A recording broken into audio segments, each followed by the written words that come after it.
tardes, una vez más un gusto arrancar este periodismo en cuarentena a las 6 de la tarde de los sábados, es un clásico, algo que hacemos desde que empezó este tiempo y ojalá lo podamos continuar muy pronto sin este nombre, sin periodismo en cuarentena, sino periodismo vivo, que continúe este ciclo pero ya de otra manera. Ojalá muy pronto tengamos la vacuna y podamos cuidarnos de otra forma. Mientras tanto hay que quedarse en casa, hay que tratar de quedarse en casa, hay que tratar de mantener el distanciamiento social.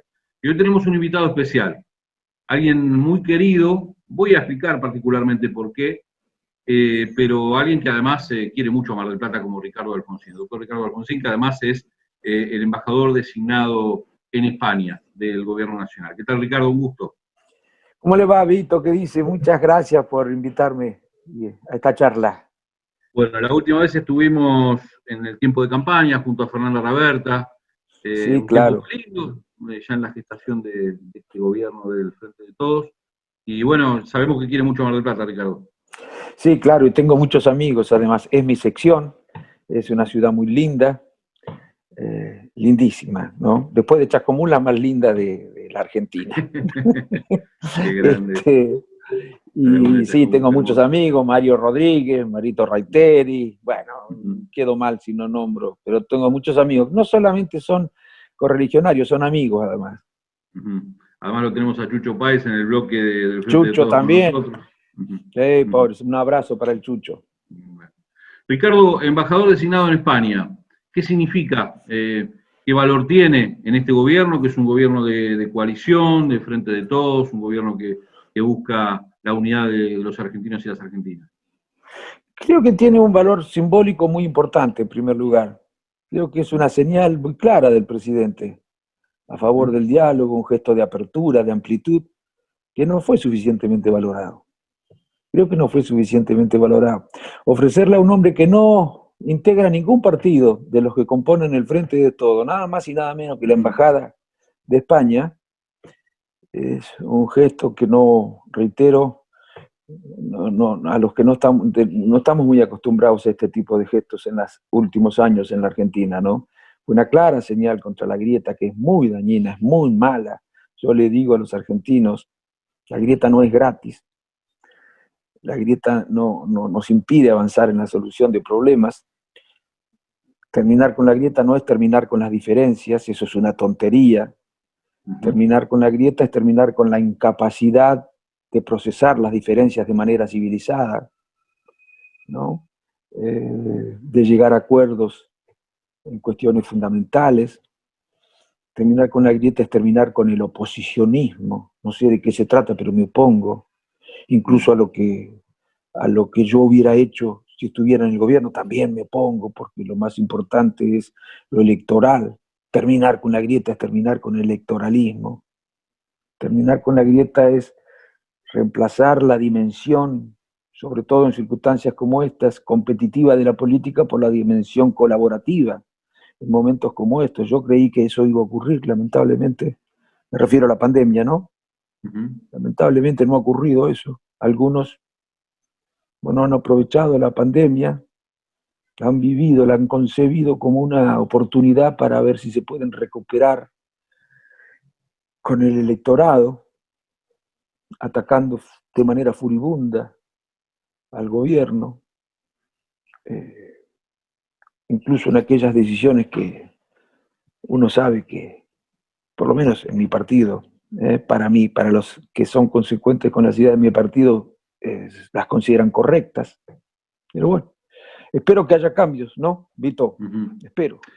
Esperemos, pero bueno, no son buenas señales estas marchas anticuarentena, estos movimientos, porque usar la salud para oponerse por oponerse, la verdad que es casi miserable, ¿no? No, lo de las marchas es preocupante realmente, es difícil de entender. A ver, si uno quiere enfermarse, no coincido, por supuesto, pero bueno, pero que no se está enfermando solamente el que va. También se corre el riesgo de que transmita a otros, y se corre el riesgo de que si se enferma contagie a las enfermeras, a los médicos que tienen que atenderlo como consecuencia de que ese paciente contrajo por imprudencia la enfermedad. Y si todos hiciéramos lo mismo, bueno, saturaríamos el sistema sanitario, no estaríamos en condiciones de dar respuesta a las demandas de la pandemia. Y no solamente se puede transformar en más letal la pandemia si eso ocurre, sino que muchas otras enfermedades pueden resultar letales también, porque no van a poder ser atendidas. Es increíble lo que está pasando con esas marchas, y que haya gente que uno supone formada, inteligente. Yo creo que más que razones en esas actitudes hay pasiones, ¿no? Hay sentimientos tóxicos, ¿no? Yo el otro día veía a Vito, a un periodista importante, decir que no estaba científicamente demostrado que la gente se contagiara en las marchas. ¿Y cómo se contagia la gente? ¿Por teléfono? Claro. ¿Cómo adquiere el virus? Por teléfono, a través de los contactos personales. ¿Y qué es una manifestación, una marcha, sino encuentros personales, contactos personales multitudinarios? Pero ¿cómo puede alguien decir semejante cosa? ¿Pero se dan cuenta de lo que están diciendo? Y después niegan a la ciencia. Mire, las guerras, el hambre y las pestes son 3 azotes de la humanidad. Gracias a la ciencia y a la tecnología, las pestes han visto reducido su poder letal o mortal o mortífero. Han visto reducido, no es que lo hayan perdido. Y sin embargo, hay algunos que se colocan en una actitud anticientífica y dicen, no, hablan de infectadura. ¿Qué saben los infectólogos? ¿Qué saben los que se dedican a estudiar este tipo de pandemias en el mundo? No contagia esto. Bueno, yo sinceramente no lo entiendo, Vito, no lo entiendo.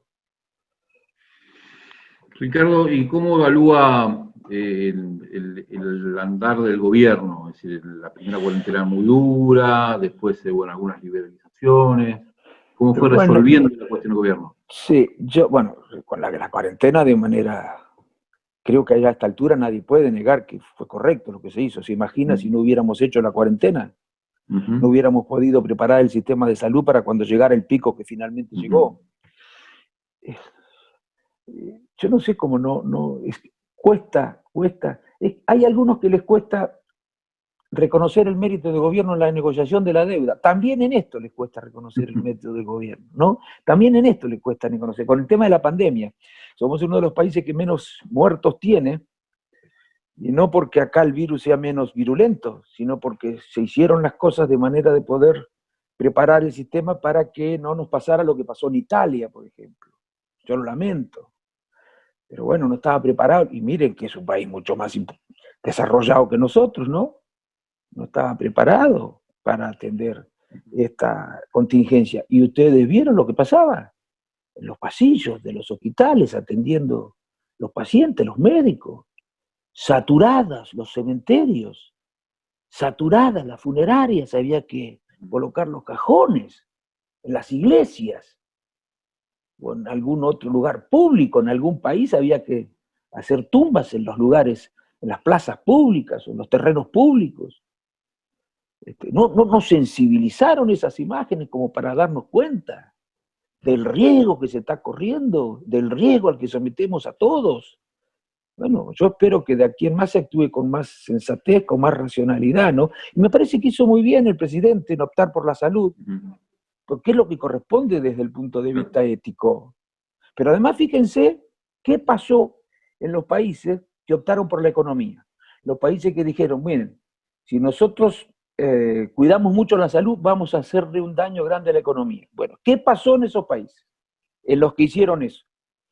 Hoy la economía es un desastre. Tan golpeada está como está la economía argentina. O más golpeada en algunos. Lo que pasa es que tienen mayor capacidad de reacción porque son más fuertes.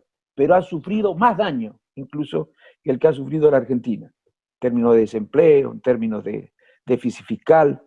Bueno, ahora, ¿qué pasó con las víctimas? Con los enfermos. Pérdida de vidas, mucho más también. Claro. Infinitamente más. Claro. Contagios y más muertos, ¿no? Bueno, yo creo que fue una decisión correcta. Después el gobierno, lamentablemente, como consecuencia de la pandemia, es poco lo que pudo aplicar del plan que le había anunciado a la sociedad, porque tuvo que diseñar un plan de emergencia.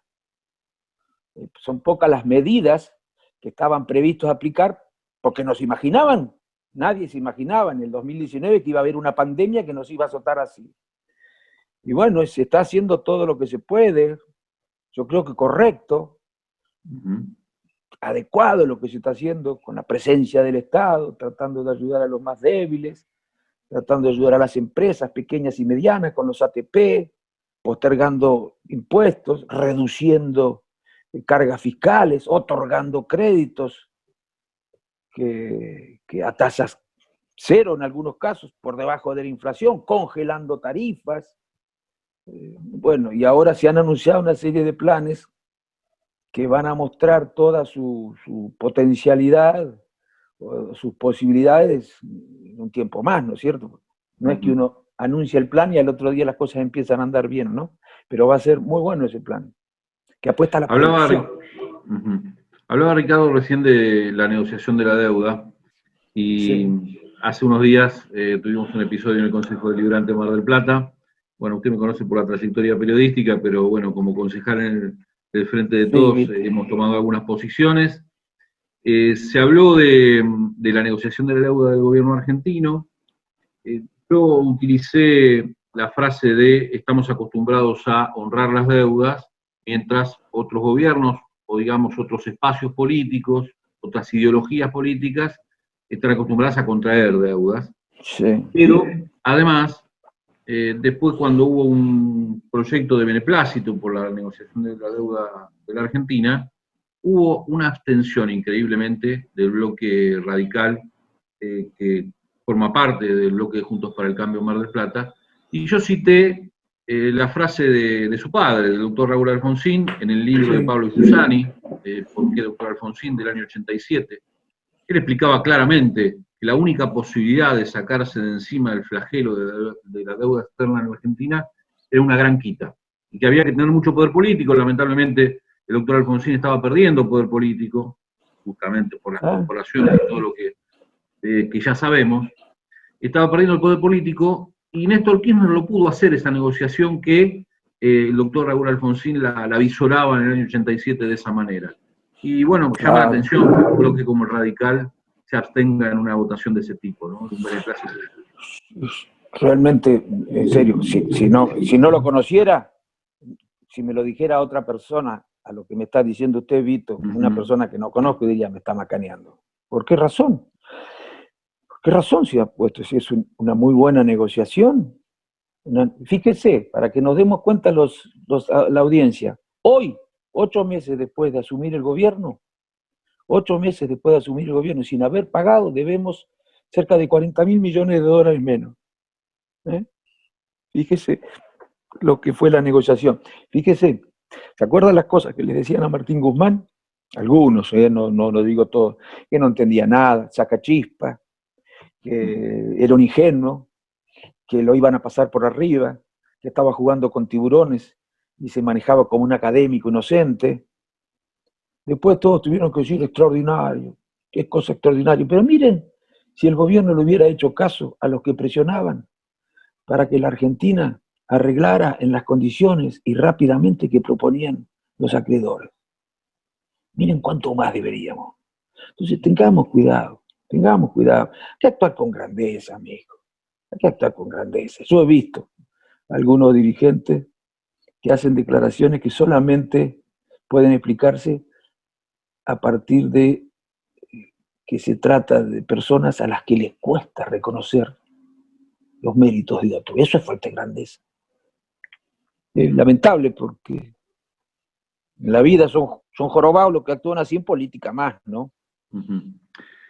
Ricardo, le dije al principio que había un afecto especial por el apellido, porque me considero generación 83. Cumplí 18 en el 83 y no pude votar. No pude votar a su padre. ¿En serio? La dictadura no me metió en los padrones. Entonces, 2 años nada más mayor. ¿Es 2 años nada más mayor que yo, usted, Vito? Sí, 55. Yo nací, soy generación 83, es decir, nací en el 65, ¿sí? No, yo nací bastante antes, Vito. Bastante antes. Entonces lo que hice, como no entré en los padrones, me afilié al radicalismo, por rebeldía. Es decir, yo quería votar a Alfonsín de cualquier manera, ¿sí? Pero Entonces por me el... afilié. Ahora estoy afiliado al justicialismo porque soy parte del Frente de Todos, ¿sí? Y lo digo sin pudor, porque además Sí, el campo nacional y claro, popular está unido, me parece claro. que debería estar unido. Ahora, ese camino, algunos lo hicimos antes, es decir, algunos nos fuimos antes del radicalismo, otros se fueron después. Eh, Algunos no se fueron, la siguieron peleando desde adentro como ustedes, pero por ahí hay cosas que no quiso, no pudo y no supo hacer el doctor Álvaro eh, Alfonsín y que sí pudo hacer Néstor Kirchner. ¿Lo considera de esa manera? Por ejemplo, los derechos humanos también. sí, sí, bueno, nosotros derogamos la principal ley de impunidad, Ujú. que era la amnistía, Claro, tal cual. era la que impedía hacer juicios. Y lo Ujú, habíamos dicho que no podíamos ir por todo, porque no nos daba la relación de fuerza. ujú, Alfonsín decía, el poder de la democracia, digamos, no está en condiciones de enfrentar al poder de la dictadura. No podemos ir por todo. Tenemos que medir bien la correlación de fuerza para no pasarnos y no generar nuevos golpes militares y que vuelva a la violación de los derechos humanos. Claro, como las correlaciones de fuerza se modifican en política, luego se pudo avanzar mucho más. Había algunos que no querían avanzar, nada más. Y otros ujú. que sí, el partido en ese sentido se portó bien. Y Alfonsín también mandó una carta al presidente diciendo que le parecía bien las derogaciones de las leyes de obediencia debida y punto final. Y con relación a la deuda, le digo, nosotros quisimos, y fue imposible, mire, algo parecido pasa hoy, ¿no? En América Latina. Pero fue imposible crear el Club de Deudores. Nosotros queríamos crear el Club de Deudores de América Latina. Y estuvimos ahí de crearlo. Negociar con México, con Brasil, bueno, con varios países de América Latina contra los acreedores era distinto. Negociábamos desde una correlación de fuerza también diferente. Pero se bajaron algunos países de América Latina que, bueno, no vale la pena de nombrarlo, en la historia está, y quedamos solos en la discusión. Pero bueno, volviendo a la negociación de hoy, que ahora es extraordinaria. Nadie daba 2 pesos, nadie daba dos Ujú, pesos, ujú. nadie daba 2 pesos. Hasta lo hacía dudar a uno al final, cuando escuchaba tantas personas que decían, no van a sacar nada, van a entrar en default, que en default ya estábamos en realidad, porque en el anterior gobierno entramos en default. El anterior gobierno lo llamaban reperfilar, eso era no pagar. ¿Y cuántas cosas se repiten? Salió el otro día un titular que el impuesto a la ganancia se iba a aumentar el 41%. Mi hermano me dice, Mentiras aumenta eso. el impuesto a la ganancia, me llama por teléfono. Le digo, ¿dónde lo leíste? Y ahí me acordé y le mandé, porque mi hermano es un gran admirador de doctor Alfonsín, le mandé Pobre. el video en la Mándale un rural. abrazo. Le mandé el Ah, video en la rural. Le pido que lean el Clarín. Es decir, cosas que se repiten, ¿no? sí, yo creo Lamentablemente. que la rural, y dicho con todo respeto, podría haber pedido disculpas, ¿no? Como institución. No a Ujú, Alfonsín, no, de ninguna manera. A claro. la institución presidencial, porque fue en la Casa de la Rural en la que Ujú, se produjo ese episodio, en ese destrato a la figura del presidente, y porque además un presidente en ese momento cometió el error de contestarle después a Alfonsín. Cuando habló Alfonsín, lo silbaron y después él encima le contesta, eso no se hace. Yo creo que la sociedad rural, con el propósito de reconciliarse un poco más con la sociedad, reitero que no es el sentimiento negativo frente a cosas que ocurrieron hace casi 40 ujú. años. Sí. Creo que todos hemos cometido errores, todos hemos pedido disculpas en estos 40 años. Bueno, sería bueno que la sociedad rural tuviera un gesto con relación a eso, ¿no? Parece que se enorgullece, porque yo se los he dicho a los presidentes, ¿eh? Se Ujú. los he dicho porque algunos los conozco. He dicho, ustedes deberían pedir. Y se ríen, bueno, qué sé yo. Verán que no es necesario, qué sé yo. Pero las cuestiones mediáticas se repiten, digo, esto de Ah, algunas cosas que sí, no son claro. verdad Ah, sí, claro, por que supuesto. hacen daño. ¿Y por qué hacen eso? Yo le digo Ujú, a la gente, tenga mucho cuidado. Hoy nadie tiene una excusa para justificar que está mal informado. Hoy podemos con ujú, Internet y con este sistema, Instagram, ujú, informarnos de todos lados, escuchar todas las campanas. Yo no digo ni que crean a uno ni que crean a otro, pero que no se queden con una sola campana, porque, por ejemplo, eso es, era falso. Claro. Incluso el otro día salió una noticia, hubo una resolución del Fondo Monetario Internacional hace 20 días criticando las políticas aplicadas durante la década del 90, diciendo que no habían generado la confianza y ni habían respondido, la década del 90, perdón, en el gobierno del PRO, diciendo que no habían generado la confianza y ni habían respondido a las expectativas que había despertado ese gobierno. Y se titula en el diario como si esa declaración se refiriera al actual gobierno. Después uno adentro lee y ve que era para el gobierno anterior, pero bueno, son cosas. Bueno, si a uno no le dan ganas de leer más de un diario después de ver esas cosas, es porque le gusta que le vendan pescado podrido. A mí no me gusta. Ricardo, hay quienes hicieron el camino de forma diferente, quienes se fueron antes del radicalismo por determinadas cuestiones, por Cavallo, antes algunos por Angelós, otros por De Santibáñez, y otros se fueron porque el límite era Macri, como lo dijo el doctor Alfonsín. Ricardo Alfonsín se quedó demasiado tiempo, es decir, por supuesto Ricardo Alfonsín sigue siendo radical, pero se quedó demasiado tiempo en Juntos para el Cambio, digo. No, yo no entré nunca en la Cámara por Cambiemos, ¿eh? Yo no entré por Cambiemos. No se sintió identificado con él. No, bueno, yo tenía mi posición, respetaba la división. No, yo expliqué, algunos se preguntan cómo nació Cambiemos. Hay que preguntarse cómo murió el Frente Amplio UNEN, porque antes de Cambiemos existía el Frente Amplio UNEN, que había debutado en el año 2013, sacando casi el 28% a nivel nacional y ocupando el segundo lugar después del Frente para la Victoria. Y sin embargo, al año lo habían destruido. Hay que preguntarse cómo murió UNEN para que naciera Cambiemos. Ese es un tema sobre el que hay que reflexionar, no solo acerca de cómo nació Cambiemos, sino cómo murió UNEN. Para que naciera Cambiemos había que matar UNEN. Bueno, yo acepté la decisión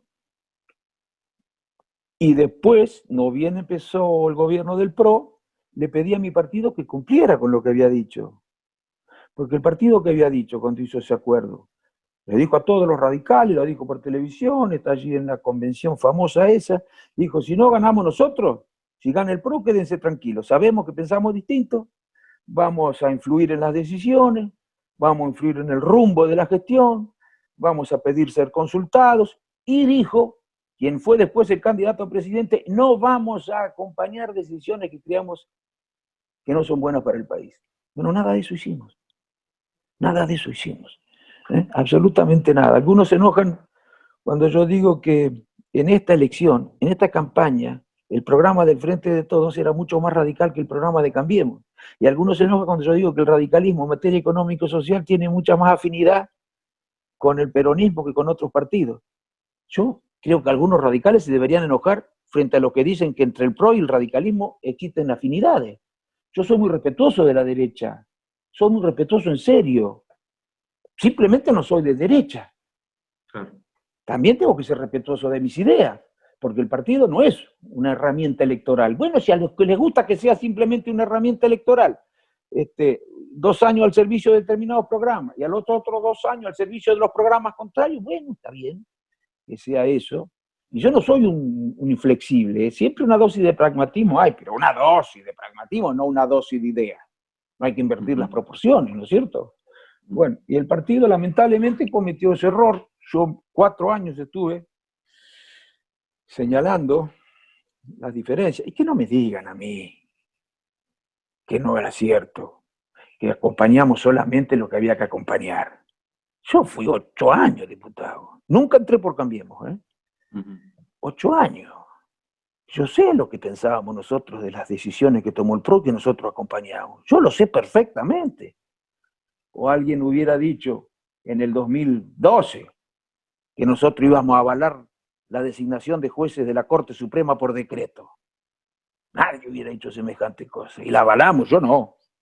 Incluso me llamaron para que no dijera nada. Yo, por supuesto, dije con todo respeto lo que consideraba. Y así en muchas cosas, mijo. Así en muchas cosas. Pero bueno, yo lo que espero es que los radicales se den cuenta.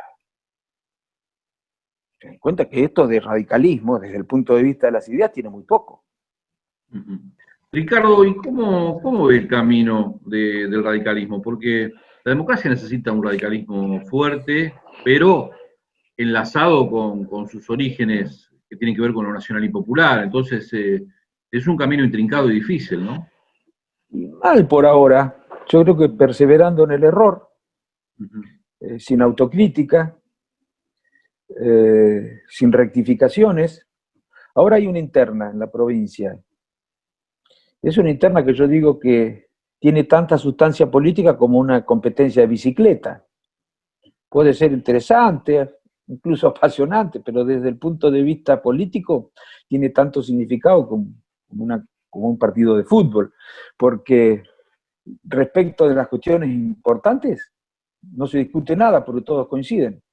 Todos afirman que hay que seguir en Cambiemos, no hay una sola autocrítica respecto de las políticas que se acompañaron, cuyas consecuencias pagó la sociedad, y no estoy haciendo apreciaciones personales, están los indicadores sociales y económicos.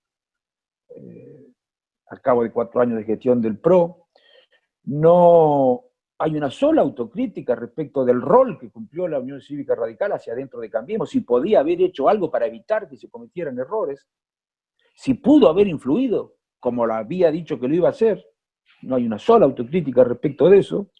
No hay una sola autocrítica respecto de los programas propuestos en el 2019 por Cambiemos. Eran los mismos programas que las mismas políticas que se habían aplicado del 2015 al 2019. La única diferencia era que prometían hacerlo más rápido todo. Yo siempre les dije, no pueden ganar, no se pueden ganar las elecciones si no hay rectificaciones programáticas. No hay una sola autocrítica tampoco con relación a lo que ahora está haciendo el partido, al tipo de oposición que está ejerciendo, irresponsable por algún lado, y por el otro lado, ya no desde el punto de vista formal, sino desde el punto de vista de los contenidos o desde el punto de vista del fondo, basada en posiciones de derecha. Eso es lamentable, eso no tiene nada que ver con la Unión Cívica Radical, sin perjuicio que siempre todos los partidos han tenido desviaciones a lo largo de la historia, también el peronismo en la década del 90, por ejemplo. Pero bueno, lo cierto es que el peronismo supo hacer rectificaciones, esperamos que la Unión Cívica Radical las haga. No hay una sola discusión sobre esa en nuestra interna. En realidad, ¿sabe por qué se compiten? Porque quieren lo mismo, porque piensan lo mismo. Lo único es por coincidencia, porque quieren el mismo lugar. Bueno, y yo le pregunto, ¿cuáles son las diferencias que tienen con relación al proyecto? A ver, ¿qué harían diferente si gana uno desde ese lugar o si gana el otro? Nada. Entonces yo te he dicho, el EPA como espacio de pensamiento alfonsinista, por Raúl, por supuesto, como tal no se compromete. Después cada uno en sus distritos hará lo que considere que es más funcional al proyecto para el cual nosotros queremos trabajar, que es que el partido se reencuentre de nuevo con su significado y que vuelva a defender las causas populares, ¿no es cierto? Eso es lo que debemos hacer. Y si quieren cambiarle al partido su razón de ser, si quieren que la Unión Cívica Radical se coloque a la derecha, bueno, lo que hay que hacer es lo que yo creía que iban a hacer después de las elecciones de octubre, después de perder las elecciones como la perdieron y después de los resultados de la gestión del PRO, que iban a poner el partido en asamblea, que iba a ordenar el Comité Nacional que se discutiera en todos los comités, que era lo que habíamos hecho, pero que fuera asambleas libres, a las que se pudiera ir a discutir, ¿no es cierto?, acerca de todo lo que habíamos hecho desde el 2015 y un poco antes, para, bueno, para ver si se producían rectificaciones. Y después que se discutiera arriba también, en función de las disposiciones que se llevaran desde los distritos. Y después también en la Convención Nacional. Nada hicieron. Nada.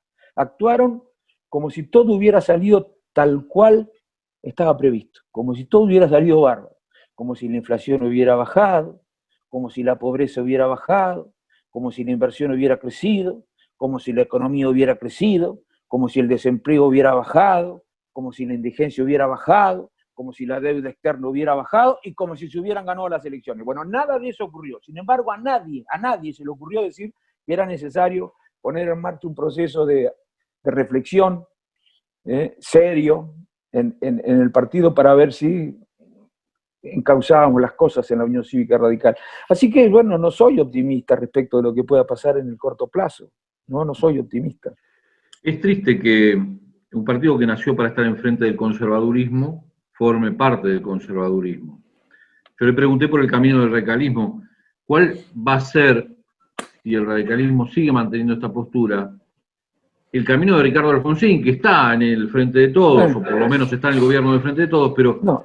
Algunos eligieron el camino del Movimiento Nacional Alfonsinista, del MNA, por ejemplo. Sí. ¿Cuál sería el camino de Ricardo Alfonsín si el partido sigue en esta postura? Yo no estoy en el Frente de Todos, y por eso le acepté al presidente. Cuando el presidente me ofreció, a mí me lo ofreció en noviembre. Les aclaro que en 2017 se venció mi mandato como diputado. Sí. Y a mí el PRO me ofrece que lo renueve. Eso yo no lo he contado muchas veces, ahora lo he empezado a contar. Me lo ofrece el PRO y yo le dije, bueno, miren, en realidad los candidatos los pone el partido, los del partido. Pero les aclaro que no lo voy a aceptar, les dije. Yo te agradezco mucho, pero yo no voy a aceptar, no me lo van a ofrecer tampoco. ¿Pero por qué? Porque yo para decir a todos que sí no sirvo. Para acompañar decisiones que yo creo que no son las mejores no sirvo. Y a mí que no me digan que no hicimos eso, que no me lo digan más, por favor, que no hicimos eso. Y por lo menos expliquen por qué lo hicieron, pero que no digan que no lo hicieron. Podrán explicarlo seguramente. Pero bueno, y como le dije que no, ¿saben lo que me ofrecieron? Una embajada también. Bueno, por supuesto que le dije que no también. Y Alberto me ofrece en noviembre. Yo le dije, mira Alberto, yo voy a ayudar más, yo quiero ayudarte. Porque tu programa es más radical que el programa de Cambiemos. Ahora, te va a pasar, le dije, lo que le puede pasar, lo que le pasó a Raúl Alfonsín. Si vos aplicás las políticas que dijiste en la campaña que ibas a aplicar, se va a generar una resistencia muy fuerte desde la derecha. Y te van a querer obligar a que hagas cosas que vos en la campaña dijiste que no ibas a hacer, como le pasó a Raúl Alfonsín. Y ahí quiero estar defendiéndote yo. Pero déjame ver, porque yo creo que el partido capaz que hace algunos cambios. Y si está el partido defendiendo, ¿yo para qué voy a hacer embajador? ¿Para qué? No necesitas una colaboración individual. Me lo ofreció en diciembre de nuevo y volvía con el mismo argumento, le comenté. Y en febrero me llama desde Alemania. Me dice, Ricardo, repensá la decisión, que sé yo, cuánto te necesito, si yo mañana me voy a Madrid, necesito llevar una respuesta. Le dije, bueno, en 3 horas te contesto. Le contesté, después de hablar con Gerardo Morales, después de hablar con el gobernador de Mendoza, el gobernador de Corrientes, todo, bueno, y a otros dirigentes que sí, que iba a aceptar. Ahora, ¿por qué acepté? En primer lugar, porque comparto las ideas que se van a llevar adelante desde el gobierno. Y en segundo lugar, porque mi partido,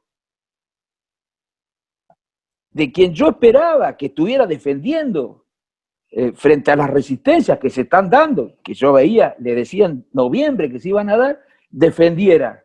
Sin embargo, en lugar de colocarse en la defensa de las medidas que hubiéramos tomado nosotros si hubiéramos estado en el lugar de Alberto Fernández, se sumaron a los cuestionamientos que parten desde posiciones de derecha, que son respetables, pero no son las que nosotros defendemos. Entonces, ahí, frente a ese momento, yo dije, voy a comprometerme más, porque le había dicho yo, mira, vos sabés que ahora en la luna de miel vas a tener muchísimos colaboradores, pero cuando las balas empiecen a picar cerca, ahí no vas a tener tanto. Ahí, si es porque se da lo que yo te dije, si vos estás aplicando políticas que generan tanta resistencia, ahí ya está, contá conmigo. ¿Qué voy a hacer adelante? No lo sé, yo ya estoy por encima de la competencia electoral. No sé qué es lo que voy a hacer. Lo que yo digo que nunca voy a votar. No me obliga a mí a votar. Nadie me puede obligar a votar cosas que yo creo que son malas por el país. Eso no está escrito en la Carta Orgánica, porque no es necesario. ¿Cómo uno va a escribir en la Carta Orgánica prohibido a un radical votar cosas que cree que no son buenas para el país? Esas cosas no se escriben, son obvias, se caen de Maduro. Bueno, pero nadie me puede obligar a mí a votar algo que yo creo que no es bueno para el país. Veré qué hago, veré qué es lo que hago. Y libero a todo el mundo a que haga lo que quiera, no sé, yo... Bueno, de hecho hoy está haciendo lo mejor que cree para el país, que es acompañar a un gobierno que trata de unificarlo, no unificar no un mensaje único, sino una Argentina unida en realidad, ¿no? No, nosotros somos un país subdesarrollado, nos guste o no. Algunos dicen somos un país en vías de desarrollo. Eso es un eufemismo. ¿Qué quiere decir en vías de desarrollo? Que todavía no somos desarrollados. Si no somos desarrollados, somos un país subdesarrollado. Los problemas que nos anclan en el subdesarrollo son problemas que hacen sufrir a muchísima gente. Y además son de muy difícil resolución porque enfrentan intereses muy poderosos. Entonces yo creo que es necesario, respecto de esos problemas, hallar soluciones de compromiso. Es decir, que son aquellas en las que cada uno cede un poco. Puede parecer esto medio condescendiente, pero las actitudes inflexibles, la historia lo demuestra, muchas veces terminan produciendo más daño que beneficio. Entonces a veces hay que, en función de la correlación de fuerza que existe, hay que tratar de arribar a ciertos consensos. Ahora, es imposible el consenso sin diálogo.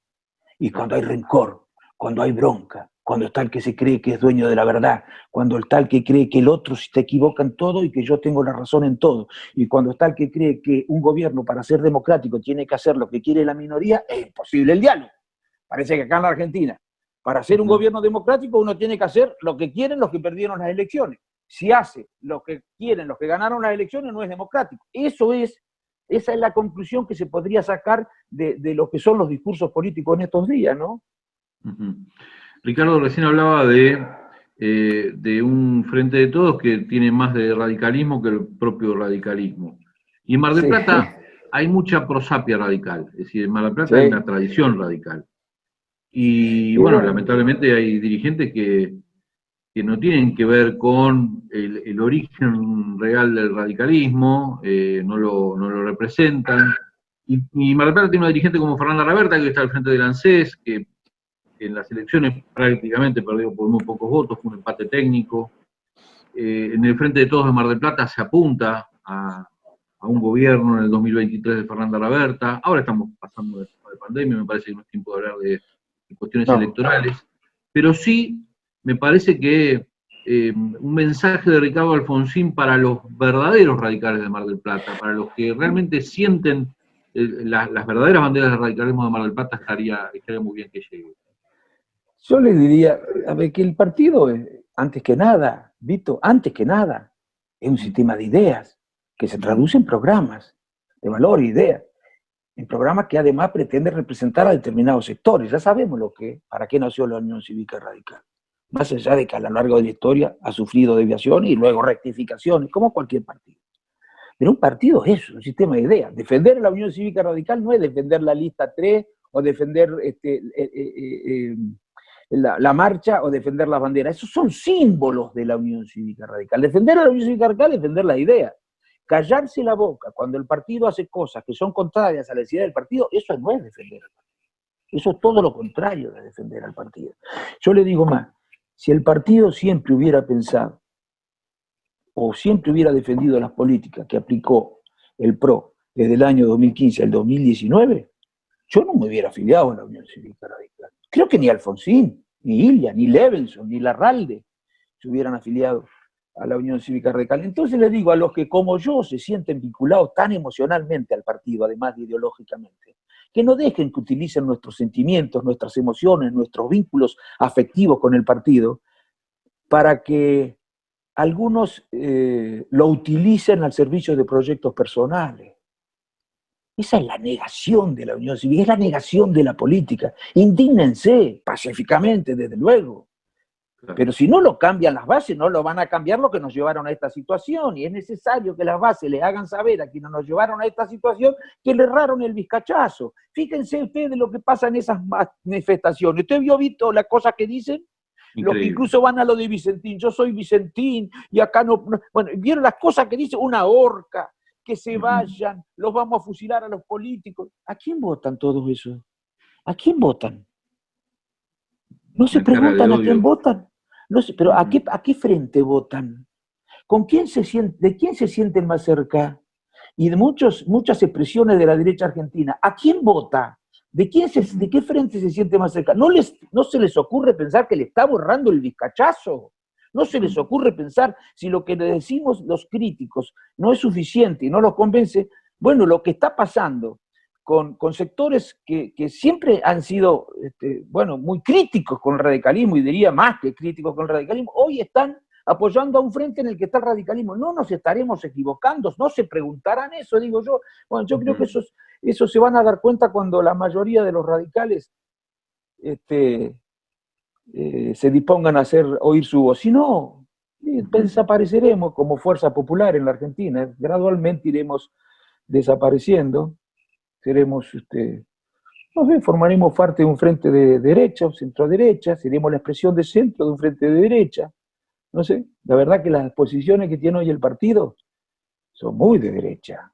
Que no votaran el otro día la ley para ayudar al turismo, por un argumento formal que desde mi punto de vista ni siquiera es válido, porque 2x3 se producen apartamientos del reglamento, que no votar. Resulta que andan haciendo declaraciones respecto de la necesidad de ayudar a las pymes. Y ahora, cuando se sanciona una ley que ayuda a las pymes, en particular las del turismo, que han sufrido muchísimo, en todo el mundo, ¿no? Se han sufrido como consecuencia de la pandemia. Ahora, se opone con un argumento como eso. No votaron la ley de alquileres. Yo trabajé en esa ley, no se pudo aprobar, yo me fui antes de que se aprobara. Bueno, yo no entiendo, ¿qué quieren que les diga? Que me vengan a decir que eso es radicalismo mío. ¿Vio que a veces hay fotos? Lo decía Proust a esto, ¿no? Decía Proust, cuando veo una persona, cuando veo la foto de una persona a la que hace 30 años había dejado de ver, cuando veo la foto después de 30 años después, me parece que está disfrazada de aquella persona a la que yo conocí. Bueno, el partido hoy parece disfrazado de la Unión Cívica Radical. Qué pena. Ricardo, se está hablando mucho de lo judicial. Siente, y usted tiene un afecto muy especial por Cristina, que además fue quien en vida le hizo uno de los últimos homenajes a Raúl Alfonsín. ¿Siente que ahora, con perspectiva, siente que se la persiguió demasiado a Cristina? Nunca hablo yo sobre la justicia, nunca, ni antes ni después, nunca, a mí no me van a hablar. Yo lo que sí puedo hablar de la reforma judicial. Yo no quiero decir a los jueces hicieron tal cosa. Son los jueces los que tienen que demostrar que hicieron las cosas bien. Y todas las instancias judiciales. Pero lo que quiero decir es lo siguiente.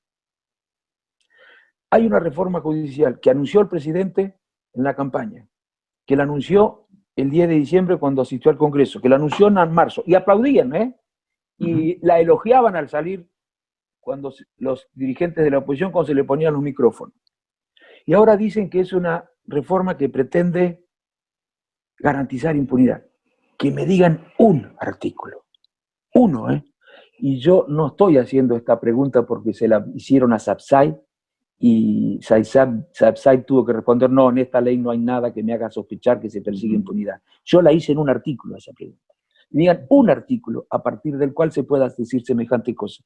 Además es una tontería tan grande. Si el gobierno quisiera garantizar impunidad, se valdría del sistema legal que tiene, jurídico, la justicia que tiene actualmente. ¿Para qué la cambiaría? Sería mucho más fácil, en todo caso, pretender operar sobre la justicia para garantizar impunidad. Después que la justicia determine, yo creo que acá sí hubo cosas muy raras, ¿no? Como los espionajes, eso, y que el partido no diga nada. Es una vergüenza incluso en el mundo, ¿no? Que se diga en el mundo. Entonces habrá que determinar si eso es cierto, Yo no tampoco quiero decir, bueno, habrá que determinar en la justicia. La justicia es la que tiene que determinar si fue cierto o no. Ahora, que frente a todas las noticias nadie diga nada en la Unión Cívica Radical. Muy pocos hemos dicho algo. Hemos dicho que la justicia tiene que investigar porque es muy grave si es cierto. Yo no digo que sea cierto. Muy bien, la justicia tiene que investigarlo. Yo no me adelanto ni a decir que es inocente, ni a decir que es culpable, nadie. Siempre me va visto, nunca me van a encontrar a mí, nunca. Me van a encontrar a mí diciendo algo que la justicia no puede decir. Está muy claro. Argentina siempre va a extrañar a Néstor Kirchner y Argentina siempre va a extrañar a Raúl Alfonsín. No, gracias. ¿Por qué extraña Argentina a Raúl Alfonsín y a Néstor Kirchner? Primero eso, desde lo político, primero eso, y después vamos a lo personal. Bueno, yo creo que extraña porque fueron dos personas muy consecuentes con sus ideas en la defensa de los sectores populares. a uno no le fue bien desde el punto de vista económico, pero nadie puede decir que Raúl Alfonsín hizo nada que no creyera que era bueno para los sectores populares. A Alfonsín lo presionaban para que privatizara, para que abriera la economía, para que hiciera todo lo que después se llamaba el consenso de Washington, que se estaba haciendo en Estados Unidos, se estaba haciendo en Inglaterra, se empezaba a hacer en ciertos lugares de Europa, se había hecho en Chile y había empezado a hacer la dictadura militar. Lo presionaban para que privatizara los ferrocarriles, el gas del Estado, para que privatizara IFF, para que abriera la economía, las jubilaciones, y resistió. Bueno, había algunos que cuando no hacía esas cosas decían, pero es un hombre atrasado, mirá, sigue defendiendo la vieja idea. Bueno, y Alfonsín decía que si nosotros hacíamos eso, íbamos a generarle un daño al país. Y quedó demostrado que tenía razón, porque cuando se hizo eso, en la década del 90, seguramente creyendo que hacían las cosas bien, sin maldad, bueno, cuando se hizo eso, pudimos comprobar que tenía razón Alfonsín, porque las consecuencias de esas medidas todavía las estamos pagando. Todavía estamos pagando las consecuencias de aquella despolitización, de aquel desguace y desmantelamiento del Estado que nos colocó, que ató de pies y manos a la política, ¿no? El doctor Alfonsín también llevó adelante, no también, lo más importante que llevó adelante fueron sus políticas de derechos humanos y se lo reconoce como el padre de la democracia. Y yo digo que lo más importante para que se lo reconozca como el padre de la democracia fue aquel histórico juicio a la Junta. Y yo digo que ese juicio a la Junta se materializó con Videla muerto preso en la cárcel gracias a decisiones que tomó Néstor Kirchner. Me parece que ahí hay un hilo conductor entre los gobiernos de Alfonsín, Néstor y Cristina, ¿no? Absolutamente, absolutamente. Nosotros hicimos lo que podíamos hacer en la década del 80. Después, desde mi punto de vista, aunque con la mejor intención, el justicialismo en el gobierno de este hombre, en la década del 90, bueno, hizo algo que no era necesario hacer, porque la correlación de fuerzas no obligaba a tomar esa medida. Cuando llegó Néstor Kirchner, revisó esas decisiones y pudimos continuar con los juicios que nos permitieron conocer más sobre lo que había ocurrido en la Argentina y que pudieron hacer justicia. No revancha ni venganza, justicia, la que determina la ley de la democracia. Claro que hay allí un hilo conductor, una continuidad, ¿no es cierto? Fue interrumpida durante la década del 90 y luego la continuó. Por eso cuando a mi padre le preguntaron por esas dos leyes, dijo que acompañaba la declaración de nulidad porque habían sido dictadas en circunstancias muy especiales en las que, bueno, no se manejaban los gobiernos con libertad, estaban muy condicionados por el poder militar, ¿no? Radicalismo, en este caso, dijo, nosotros tenemos poder para hacer algo, no para hacer todo lo que hubiéramos querido hacer, sino para hacer algo. Después se podrá continuar. Y bueno, hicimos lo que se podía. Lo que no se hizo en ningún lugar del mundo. En ningún lugar del mundo hicieron, y no fue mérito de Alfonsín, ni mérito del radicalismo, ni mérito de un gobierno, fue mérito del pueblo, de la inmensa mayoría del pueblo y de la inmensa mayoría de las organizaciones políticas que en esto, cuando empezaron los juicios se pusieron de acuerdo. A pesar de todas las intentonas que hubo, acá todos los argentinos dijeron, no se jode, la democracia no se toca. Acá defendieron todo. Fue mérito de un pueblo. Fue extraordinario el ejemplo que dimos los argentinos al mundo en esos años. Yo lo he visto reconocido así, como un ejemplo, lo vi un día en París, como una cosa ejemplar, lo que había ocurrido en la Argentina. Bueno, y así lo reconocen, ¿no? Después se pudo avanzar más, gracias a Dios. Y gracias a... Claro. Yo digo que por la decisión de Néstor Kirchner, por ahí no quedó en algo simbólico, ¿no? Es decir, fue algo que se materializó. Gracias a esa decisión. Cuando nosotros terminamos el gobierno había cerca de 200 presos, entre jefes de área, bueno, algunos civiles y policías, pero después Menem los indultó. Claro. No hubiera pasado, los indultó y no hubiera pasado nada, ¿no? Entonces sí, hubiera quedado una cosa que ocurrió durante la transición, así, que incluso no había terminado porque estaban todavía algunos juicios pendientes, y gracias a Dios se retoma esto en el 2003, También en un momento muy difícil, ¿eh? Porque había una gran complicación económica en esa época. Sin embargo, pudo advertir que era una demanda de la sociedad esa, Néstor Kirchner, además de una convicción, y continuó con los juicios. Y sin rencores, sin revancha, uno dice, teníamos los ojos en la nuca.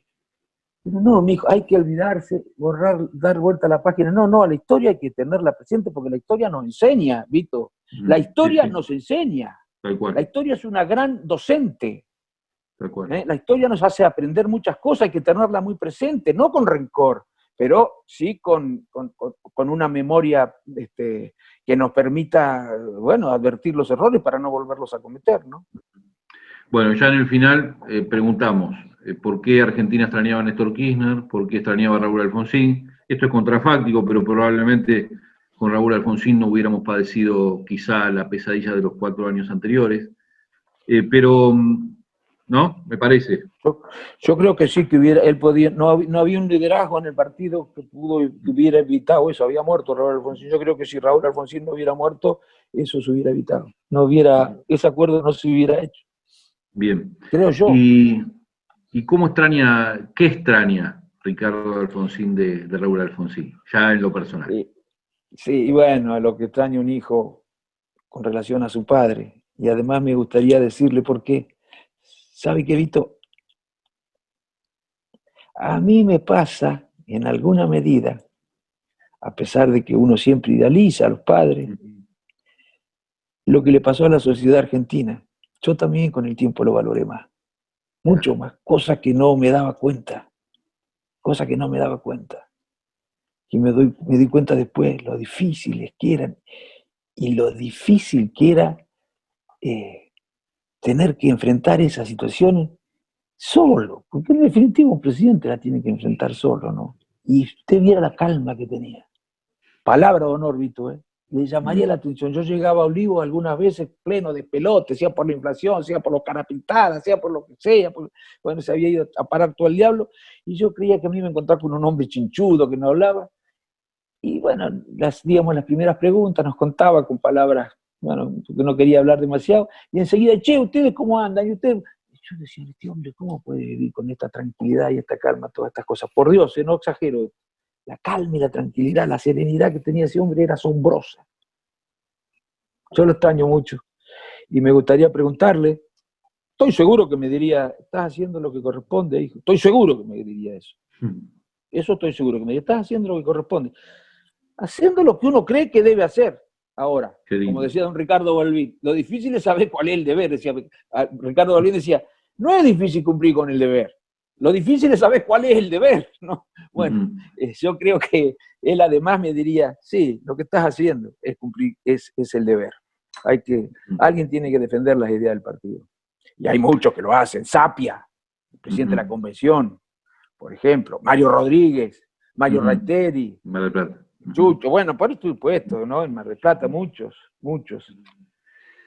Pero bueno. Lindo mensaje, Ricardo. Gracias por la charla y ¿cómo ve en el final el futuro de la Argentina, de los argentinos después de la pandemia, que ojalá pase pronto esta pesadilla? Difícil, lo veo. Por eso necesita colaboración y le pido a la gente que le exija a los políticos colaboración y que no se enganche con el discurso del rencor, de la bronca, la revancha, que exija.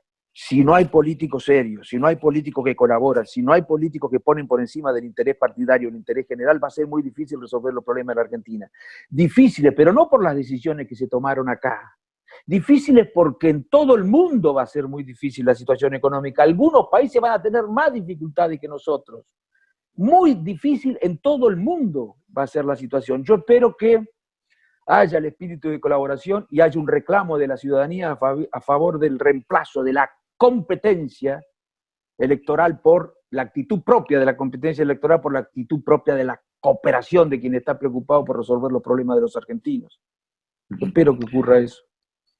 Gracias por la charla, le deseamos lo mejor en Madrid. Ojalá no tenga que volver para darle una mano a Alberto, como lo anunció en el comienzo de la charla. Como alguna vez hizo Cafiero con su padre, ahí al lado del balcón acompañándolo. Sí, claro. Pero no, además le digo una cosa, Vito, a ver si se olvidan. Este no es el único gobierno peronista que designa radicales.